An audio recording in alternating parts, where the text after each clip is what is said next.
Welcome to Mystic Journeys, Tarot Training and Predictions. The next card I'm going to talk about is the Hermit, which is number 9 card. The overall appearance you see, it is very dull and it represents as if it is hiding something. Okay, this man he has covered his head. It shows that he's a man of wisdom. The white beard also shows that the man of wisdom. He's not taking long steps. He's having a light. This depicts wisdom, light of wisdom. And this central star, there's a star in the center, it can show only minimal light. So he is willing to take one step at a time. This tells you that, and the man is standing on snow. The man cloak is covered and it is in grey color, which is telling you that he's a man of wisdom and he is a man of very less spoken. The staff he's holding it, that tells you that he's a man of authority, of his wisdom.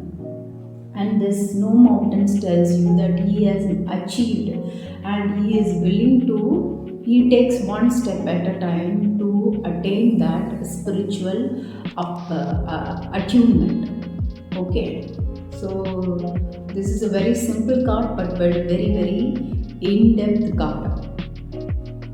And of course number 9, it tells you the spiritual awakening and kindness, etc. according to numerology. The 10th card I'm going to talk about is the Wheel of Fortune. Now this Wheel of Fortune tells you lots to be seen in this card. There is prosperity, there is Sphinx which is having a sword, and these 4 creatures represents 4 main sun signs or the astrological signs: Aquarius, Scorpio, Taurus and Leo.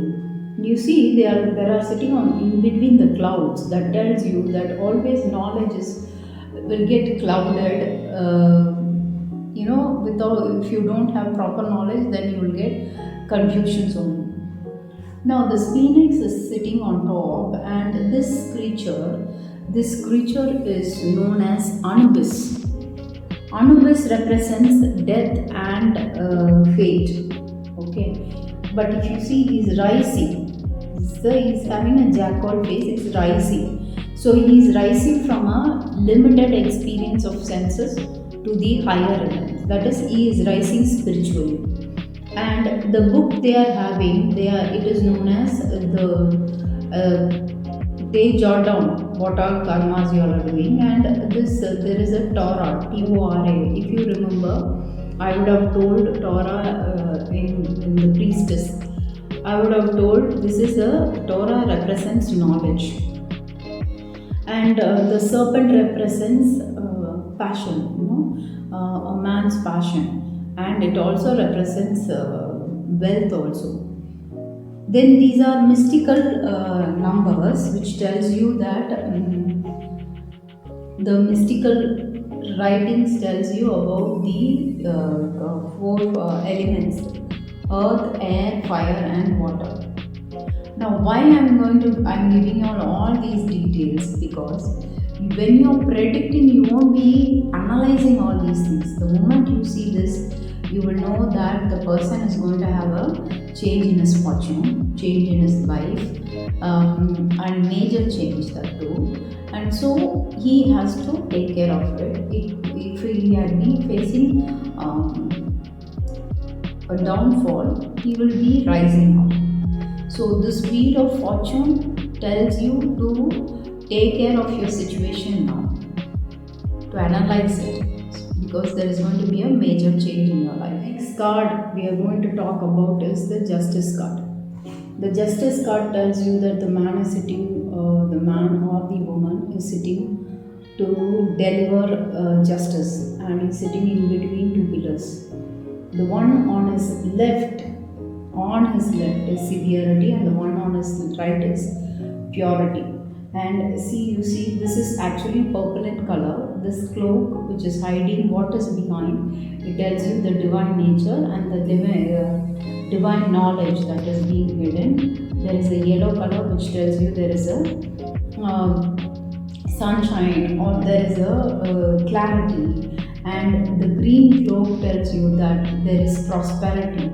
The white in his leg, it is just pointed out. It tells you that this person is of pure nature. He has pure heart, but he can analyze. The red cloak tells you that he is a person who can analyze things, and the crown, that also tells you that this man has is an intellectual person with a heart. The weighing machine and the sword. The sword is a double-edged sword. So if there is no nonsense, he can cut through the sword also. If there is nonsense, he can use the sword on both sides. That is what he's holding, the double-edged sword.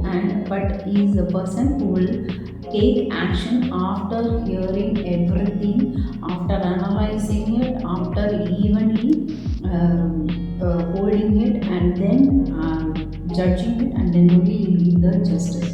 He or she. This is a gender. This is not particularly meant for men or women. There is no gender bias in this. This is a justice card. Just like the person who is sitting on the in court and all, if you see, a judge sitting, that is the work of the justice. Okay, so this is a justice card. There is one more card that is known as judgment card, which I will explain it later. Now the next card I'm going to talk about is the hangman card. Now see, this person, he is hanging upside down. Okay, one is, and see, his leg is tied to a tree, and it shows that it is not tied with force. It shows that it's, in order to balance, it is being tied. And this tree is known as the life tree. And the man hanging, it shows, see the halo here, that means the man is of wisdom, even his white hair. The man is of wisdom, and he is in a relaxed way. He is just, taking a step back and analyzing. That is, when this card comes, it tells you to change your perspective. Whatever you're seeing now, you just need to change. This tree is a growing tree. This tree represents growth and knowledge. Rope represents sacrifice. Confinement on his own. He is not being forced to do it. Confining himself. And the yellow color, of course, represents clarity. And white color represents fertility, prosperity. Red color represents determination, strong will, all those things. Overall, the color of the card is also very light. Now, in yoga, we say this as Sirasasana. So, when you hang upside down, all the blood will flow in the opposite direction, and it will give you clarity in your thinking. So, when this card comes, it's a change your perspective card.